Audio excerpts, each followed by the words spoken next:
Hey there, welcome to the latest episode of Hiker Homily. I'm staying inside today thanks to a little rainstorm, but it should only be a little one.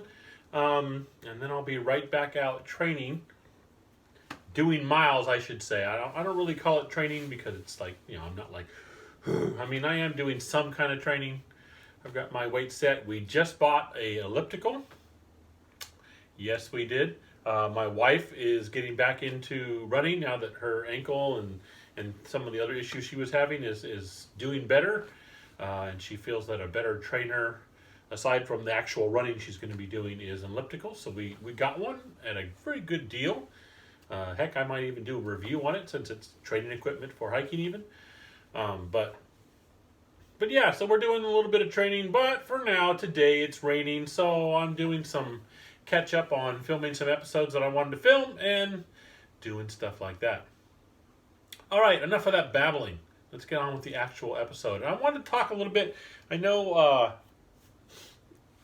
couple of hiker homilies ago, I talked about the hiker mindset, and one of those mindsets was research, and I meant beyond certain types of thing. I mean, most hikers do a little bit of research on their gear. I hope you do anyway. And some hikers do a little bit of research on, the actual trail and things. But of course, as I explained in that episode of Hiker Homily, what I mean by research is research for yourself, for certain things. The way you need things to be, you've got to figure out if this is going to fit for you and things like that. And then I realized, looking at some of the comments online, not necessarily directly to my video, but I mean other hikers talking about some of their future hikes and some of the questions they ask, that a lot of people don't know how to do actual research. And that was kind of a foreign, I'm going to admit it, kind of a foreign concept to me because of the fact that I was fortunate enough in my life to get a college education, and my specific college education was in history. I majored in history. It was a fascinating topic to me. I wasn't 100% sure what I was going to do with that major. Spoiler alert, I ended up not really doing anything with it. I ended up getting into a totally different career. It was a career that took care of my family and was allowed me to retire semi-early. So, no regrets as far as that goes. But yeah, it wasn't one that I actually used my history degree in, but I still find history fascinating. And in a history major, I found out very quickly that's really what you learn. History, everyone thinks, of course, because it's what you have to do in like grade school and even in some of the high school level courses. A lot of what you're doing is memorizing names of this battle and dates of this thing that was signed and such country did this on this date, and you're just memorizing dates and stuff like that. An actual history major is not doing that. I mean, you got to know your stuff. You have to understand what happened, but a lot of a history major is not just understanding what happened and when, but why, what led up to that happening, what were the big picture things, and in order to do that, you are taught how to research, how to look at primary sources if they are available on that topic, and figure out through those primary sources why these things happened and stuff like that. So, you are taught research. So it's just kind of second nature to me that, if I'm going to go do something, I'm going to find out about it. I'm going to check those primary sources. Now, even I, though, got stuck, like I admitted in that last hiker homily. Even I got stuck sometimes. Maybe I'll even call it a little bit lazy, that I'll see one or two people do it a certain way and think, okay, well, then that's how it's done. Okay. But for the purpose of hiking, we're talking about hiking here. You can't do that. You got to figure out what's going to work for you. And that's why it just amazes me that how many people think research is going to a hiking group on a large social network and saying, hey, everybody, are trekking poles really needed? Okay, here's the problem. And I've said this before in other hiker homilies. You ask a hiking crowd, a whole crowd of hikers. Say you get a hold of 4 hikers and they're standing around having a conversation, and you ask them a point blank question. Those 4 hikers are going to give you 5 different answers most of the time. Okay? Because our hiking crowd cannot agree on certain things. And there's a reason for that. It's because hiking is a personal thing. You're going to do it in the way that works best for you. Okay?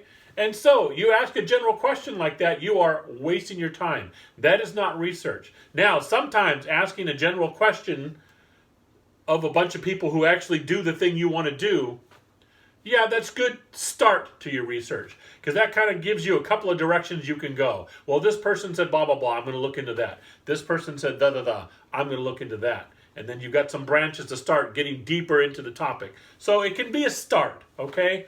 But please don't make that your research. Hey, our trekking pole's really good, because here's what you're going to get. Trekking poles are absolutely essential. You have to bring them. Number 1, that's how I put my tent up. And number 2, I can't get up a hill without them. Then you're going to have this guy over here. Trekking pole, you don't even need those for anything. I'm not an idiot who carries a tent that needs a trekking pole. My tent comes with poles. It's freestanding. I put it right up. I don't need trekking poles for anything. And I want to get up that hill, I get up that hill. Okay? So that's going to be the 2 main answers you're going to get. You're also going to get a whole bunch in between. Okay, and stuff like that. Like, for example, for me, I'm semi-in-between. I have a freestanding tent, so I don't need trekking poles for that. Me, with my back and knee issues, I find trekking poles absolutely necessary if I am doing a trail that's going to have elevation changes. Significant elevation changes. Okay? Little tiny ups and downs, no big deal. But if I'm going to be doing some decent elevation changes up or down, I need trekking poles, because that extends my ability to do miles on the trail, because it's not putting as much stress on my knees, my back, and things like that. I have that extra support to get me up those hills and down those hills. Okay? But if I were walking on a flat thing, like some of the training I do out on the levee roads, and even those, okay, I'm going to walk up a ramp to get to the levee road and thing, okay, I don't need trekking poles. I don't bring my trekking poles with me. I don't need them. I'm fine. I can do 5-6 miles cruising a nice flat ground. No big deal. So trekking poles, are they essential? It depends on the kind of trail. That would be my answer. So see, it's going to depend on you and the kind of hiking you're doing, where you're going, your physical condition. When I was a young man, in my teens and 20s, starting hiking and stuff, I was all over the Sierras. Never once used a trekking pole. Never once used a walking stick. Just constantly, I just walked around. I just went, because I was a young guy and my knees were fresh, my back was fresh. I was actually in shape. So, it depends on who you ask and what stage in life these people are and their style of hiking and things like that. So you're almost wasting your time asking that kind of question, because what you really should be asking is, do I need trekking poles? And you're going to have to look inward on yourself. How do you hike? Where are you planning on doing most of your hiking at? How's your physical condition? And things like that. Do you need a little extra help to get up those hills and things like that? You might want to consider trekking poles. So you see what I mean? Research isn't just asking this obvious general question that is going to have an individual answer per each individual. But a lot of people consider that their research, and that's what they do. There's also a lot of folks who seem to be devoid of kind of common sense, or they haven't really looked into it. And this mostly goes, that I've noticed anyway, to folks who are going to be trying long through hikes, who have to deal with resupply. See, a lot of questions now. There's a lot of folks going now because the big through hiking season is going to start soon. For the PCT especially, the AT, things like that, you've got that hiking season starting March-ish, getting into April, okay? So a lot of folks are making their final preparations. They're getting ready. They're almost set to go out there. And so they're getting their resupply. They're figuring out what their gear is going to be and stuff like that. And I have seen multiple questions on some of the PCT sites, especially on social media. Hey, did the Trail Town stores carry blah, blah, blah? And the blah, blah, blah is a very specific food item. I'm not talking about ramen. I'm not talking about Spam. I'm talking about brand, specific thing, specific flavor, etc., etc. Okay? number one, this should be common sense. And number two, if you do even a modicum of research about, just look at the map of the PCT and look at where it goes and where these trail towns are, you should understand. You can even look at it in Google Earth, and looking down on Google Earth or Google Maps, you will see the size of these towns. And that should tell your brain right there, okay, most of these trail towns are tiny. And the ones that actually do have stores, some of those stores are basically gas station convenience stores, or they're small little general stores that are there, number one, for the 15, 20 people in that little tiny town, and the hikers that come through in the summer, and they are carrying, and that should tell you that they're going to carry the absolute basic stuff. They're not going to have specific brands of a specific type of special vegetarian this, or special meat this, or exact type of perfect coffee. Yeah, and that's what I'm seeing. That I'm seeing certain people looking for very specific brands of coffee, very specific. Are they going to carry that? And I got to tell you, generally the answer is, well, no.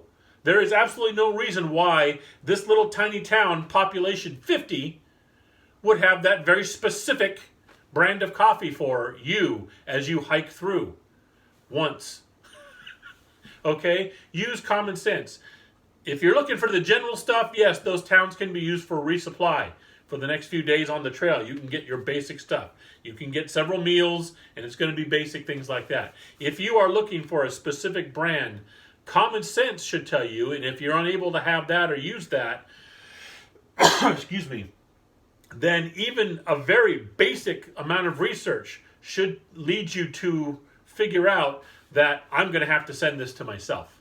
I'm going to have to resupply by post, whether I want to or not. That's what I'm going to have to do if I really want this specific item. Now, maybe that's the only thing you end up sending, because, yeah, okay, I can get this and that and this in the towns, pretty sure. And according to some of the folks that I've talked to, yeah, those towns will have these basic items and stuff. Oh, but this one specific type of coffee, this very specific type of rehydratable thing, I'm going to have to send that to me, because it's unlikely this town is going to carry that specific thing. If I want that specific brand, that specific item. But that's what I mean by research. When I was talking about it in the other episode for the hiker mindset, you have to research these things for you, and you have to do it with the modicum of I don't want to say self-centeredness, but you do have to center yourself in the thing. How is it going to work for you? And that's what you should be researching. Don't research, how it worked for other people. There's a little bit of usefulness for, okay, that worked that way for this person. It didn't work this way for this person. That's information you might need, yes, to try and extrapolate from that information how I think it's going to work for me. But the best way to do that, and this is part of research too, is to, once you figure it out, get out there. Okay? I heard through my research that certain types of foods for cold soaking and rehydrating work better than others. Okay? I'm not going to find out for sure if I heard right when I'm on the trail. Okay? I'm not just going to buy those foods, bring them on the trail with me, and then figure out once I'm already out there if what I heard was correct or not. Okay? I'm going to get those foods, and I'm doing that now. I experiment all the time. I'll probably be doing some videos about that just so people can actually see it. And checking. All right, I'm going to put this. This is the actual thing I'm going to use on the trail. Put the food in there, add the water. Let's see how long it takes to rehydrate itself. I'll check. 15 minutes, not ready. 30 minutes, not ready. 45, oh, it's getting there. It's kind of an hour. Hey, I could eat it in an hour if I had to. There we go. 1 hour. I'll let it go a little longer. Oh, it's perfect now. So a little over an hour, great. But if I really had to eat, if I was really hungry, I could eat it in an hour. It would be palatable. But a little more than an hour, perfect, whatever the food was, okay? You do that by trial and error when you're at home, before you're on the trail. Or even take it on like day hikes and stuff. See how it handles, and things like that. Like the Fair Share mug that I'm going to do a gear review on has been fantastic. But I field tested it before I took it on any backpack trips. I did. I would put whatever food in it that I was going to cold soak, put the water in it, put the lid on it, put it in my day pack, took it for a day hike. That's what I ate for lunch. Time for a break on the day hike, eating lunch, pull it out. I check. Has it been leaking? Has it screwed me over? Did it work? Oh yeah, the food looks good inside. Add a little protein. Good stuff. It worked. Okay, so it will work on a backpack trip. Things like that.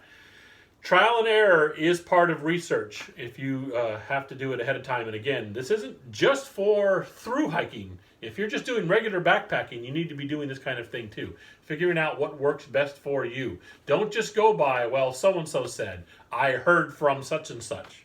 Okay? Trust but verify. There it is. Right there. That's what you're going to do. Hey, this guy usually gives good advice, but I'm going to make sure it works for me. Okay? Trust but verify.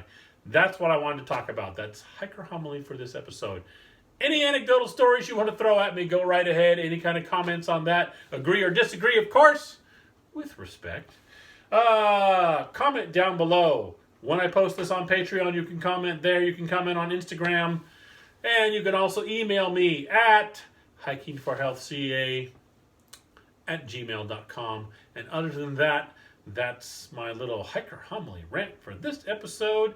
I hope you're doing great. We're getting closer and closer to some clearer weather, I hope, and getting out there. Even in the cloudy days and a little bit of drizzle, I'm still getting out there because I want to get some miles in. I'm also inspired because, like I said, my wife is getting back into running. She's going to jump right in March and do a 10K, and she's training for that. And so that has inspired me to jump up my training as well, although I'm not running. So that's what we've got going on there. Other than that, folks, hey, as always, thanks for watching. Always appreciate it. I really do. Thank you very much. And we'll see you next time.